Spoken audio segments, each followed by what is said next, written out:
Hi friends, welcome to Mahika truths. ఫిబ్రవరి 16 రథసప్తమి రోజున ఇలా పూజ చేస్తే జన్మ జన్మల పుణ్యఫలం లభిస్తుంది. మరియు ఆ రోజు చేయబోయే పరిహారాలు, చేయవలసిన చేయకూడని పనులేంటో తెలుసుకుందాం. మాఘమాసంలోని శుక్లపక్షంలో 7వ రోజున రథసప్తమిగా జరుపుకుంటారు. అత్యంత పవిత్రమైన పండుగలలో రథసప్తమి పండుగ ముఖ్యమైనది. ఈ రథసప్తమి రోజునే సూర్యభగవానుడు పుట్టినరోజు. రథసప్తమి రోజు సూర్యభగవానుడు తన శక్తివంతమైన కిరణాలతో ప్రపంచవ్యాప్తంగా తన కరుణ కటాక్ష వీక్షణాలు ప్రసారింపజేస్తాడని విశ్వాసం. మన జాతకంలో సూర్యుడు బలంగా ఉంటేనే మనం ఆరోగ్యంగా జీవించగలుగుతాం. రథసప్తమి రోజున అత్యంత భక్తి శ్రద్ధలతో సూర్యుడిని పూజిస్తే గత జన్మలో చేసిన పాపాలన్నీ తొలగిపోతాయని, రోగాలు బాధల నుండి విముక్తి లభించి అష్ట ఐశ్వర్యాలు లభిస్తాయి.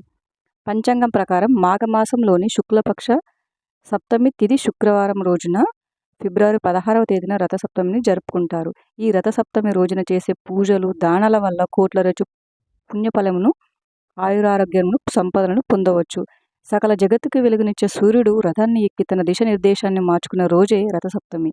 ఇలాంటి శక్తివంతమైన రోజున మనం కొన్ని నియమాలను పాటిస్తే మన ఆరోగ్యం వృద్ధి చెంది దీర్ఘకాలిక వ్యాధుల నుండి ఉపశమనం లభిస్తుందని మన శాస్త్రాలు చెప్తున్నాయి. రథసప్తమి రోజున ప్రతి ఒక్కరు ఖచ్చితంగా ఆదిత్య హృదయ స్తోత్రాన్ని జపించాలి. ఈ రోజున ఎవరైతే ఆదిత్య హృదయం జపిస్తారో వాళ్ళకి తరతరాల తరగని ఐశ్వర్యం లభిస్తుందని విశ్వాసం. ఆదిత్య హృదయం జపించలేని వారు ఓం సూర్యదేవాయ నమః అనే మంత్రాన్ని 108 సార్లు జపించినా సరిపోతుంది. రథసప్తమి ముందు రోజు రాత్రి ఉపవాసం ఉండి మర్నాడు ఉదయం సూర్యోదయానికి ముందుగానే నిద్రలేచి తలస్నానం చేయాలి. స్నానం చేసేటప్పుడు మగవారైతే 7 జిల్లేడు ఆకులను, ఆడవారైతే 7 చిక్కుడు ఆకులు తీసుకుని తలపైన భుజాలపైన ఉంచుకొని స్నానం చేయాలి. చిక్కుడు ఆకులు అందుబాటులో లేకపోయినా స్త్రీలు 7 జిల్లేడు ఆకులను ఉంచుకొని స్నానం చేయవచ్చు. ఈ 7 జిల్లేడు ఆకులను సూర్యుని 7 రంగులకు ప్రతీకగా భావిస్తారు. జిల్లేడు ఆకులు మీకు అందుబాటులో లేకపోతే స్నానం చేసే నీటిలో ఎర్ర పువ్వులను వేసుకొని స్నానం చేస్తే మంచిది. ఇలా చేస్తే సూర్యభగవానుడు సంతోషించి ఐశ్వర్యాన్ని ప్రసాదిస్తాడు. రథసప్తమి సందర్భంగా ఈ జిల్లేడు ఆకులను ఒంటికి తగిలేలా ఉంచి స్నానం చేయడం వల్ల తడిసిన జిల్లేడులోని ఔషధ గుణాలు మన చర్మానికి అందే అవకాశం ఎక్కువగా ఉంటుంది. అలాగే మనకున్న దృష్టి దోషాలు తొలగిపోతాయని కూడా నమ్ముతారు. ఈ రోజున స్నానం చేసిన తర్వాత నీటిలో చిన్న బెల్లం ముక్క, ఎర్రటి పువ్వులు వేసి సూర్యభగవానుడికి ఆగ్యం సమర్పించండి. ఓం ఆదిత్యాయ నమః అనే మంత్రాన్ని జపిస్తూ సూర్యభగవానుడికి ఆగ్యం సమర్పించాలి. ఈ రథసప్తమి రోజున ముఖ్యంగా ఎరుపు రంగు దుస్తులు ధరిస్తే అదృష్టం వర్తిస్తుందంట. స్నానం చేసిన తర్వాత ఇంట్లో పూజ చేసుకోవాలి. ఈ సప్తమి రోజున ఆవు నెయ్యితో దీపారాధన చేస్తే అష్టైశ్వర్యాలు సిద్ధిస్తాయని పురోహితులు అంటున్నారు. ఈ రోజున మన ఇంట్లో ఖచ్చితంగా ఆవు పాలు పొంగించి దేవునికి పాయసాన్ని తయారు చేసి నైవేద్యంగా సమర్పించాలి. కాబట్టి ముందుగా స్టవ్ లేదా పొయ్యిని శుభ్రం చేసుకొని పసుపు రాసి కుంకుమ బొట్లు పెట్టి ఆవు పాలు పొంగించి ఈ పాలల్లో కొత్త బియ్యం, బెల్లం, నెయ్యి, యాలకులు వేసి పరమాన్నం తయారు చేయాలి. ఈ పరమాన్నాన్ని చిక్కుడు ఆకు మీద వేసి దేవుడికి నైవేద్యంగా పెడితే చాలా మంచిది. చిక్కుడు ఆకు మీద వేడివేడి పరమాన్నాన్ని నివేదించడం వల్ల ఆకులలోని ఔషధ గుణాలు పరమాన్నంలోకి చేరే అవకాశం ఉంది. ఇలా దేవునికి పెట్టిన నైవేద్యాన్ని మనం ప్రసాదంగా స్వీకరించడం వల్ల అనారోగ్య సమస్యలను దూరమైపోతాయి. ఇలా వీలు కాని వారు కనీసం ఒక తమలపాకు మీద అయినా నైవేద్యాన్ని సమర్పించవచ్చు.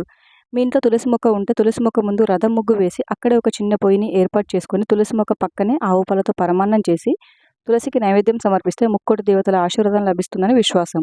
రథసప్తమి రోజు దేవుడికి ఎరుపు రంగు పూలతో పూజ చేస్తే చాలా మంచిదంట. ఈ రథసప్తమి నాడు ఇంటి ముందు రథం ముగ్గు వేసి ముగ్గు మీద ఎరుపు రంగులో ఉండే పూలు పెట్టాలి. శుక్రవారం రోజున రథసప్తమి వచ్చింది కనుక ఇలాంటి శక్తివంతమైన రోజున సూర్యభగవానుడి ఆశీర్వాదంతో పాటు లక్ష్మీదేవి అనుగ్రహం కూడా పొందాలంటే కొన్ని నియమాలు తప్పకుండా పాటించాలి.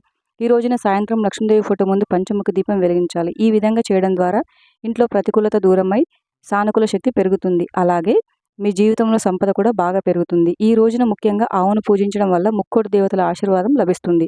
సప్తమి రోజున ఆవులకు పచ్చిగడ్డిని ఆహారం తినిపిస్తే చాలా మంచిది. రథసప్తమి రోజున పొరపాటున కూడా చేయకూడని పనులు కొన్ని ఉన్నాయి. అవేంటో తెలుసుకుందాం. ఈ రోజున ఎవరిపైన కూడా కోపం ప్రదర్శించరాదు. వివాదాలకు దూరంగా ఉండాలి. ఇంట్లో చుట్టుపక్కల వాతావరణంలో శాంతి ఉండేలా చూసుకోవాలి. మద్యం, మాంసాహారానికి దూరంగా ఉండాలి. ఈ రోజున ఉప్పు వినియోగం కూడా నిషేధించబడింది. అలాగే ఈ రథసప్తమి రోజున ఇంట్లో సూర్యయంత్రాన్ని పెట్టుకుంటే మీకు ఆర్థికంగా బాగా కలిసి వస్తుంది. రథసప్తమి రోజు మీ స్తోమతను బట్టి ఎవరికైనా పేదవారికి ఎరుపు రంగులో ఉండే ఆహార పదార్థాలు కానీ, ఎరుపు రంగులో ఉండే వస్తువులు కానీ దానం చేయడం చాలా మంచిది. ఇలా వీటిని దానం చేస్తే మీ జాతకంలో ఏవైనా దోషాలు ఉంటే అవన్నీ తొలగిపోతాయి. అలాగే మీ జాతకంలో సూర్యుని స్థానం కూడా బలపడుతుంది. ఫిబ్రవరి 10 నుంచి మార్చి 10 వరకు మాఘమాసం నెల అంటాము. ఈ మాఘమాసంలో ఏదైనా ఒక రోజు నదులలో కానీ, చెరువులలో కానీ, బావుల వద్ద కానీ స్నానం చేస్తే చాలా మంచిది. నదులలో స్నానం చేయడం కుదరకపోతే ఇంట్లో స్నానం చేస్తున్నప్పుడు గంగా నది, గోదావరి, కావేరి వంటి పుణ్యనదుల పేర్లను తలుచుకుంటూ స్నానం ఆచరిస్తే చాలా మంచిది.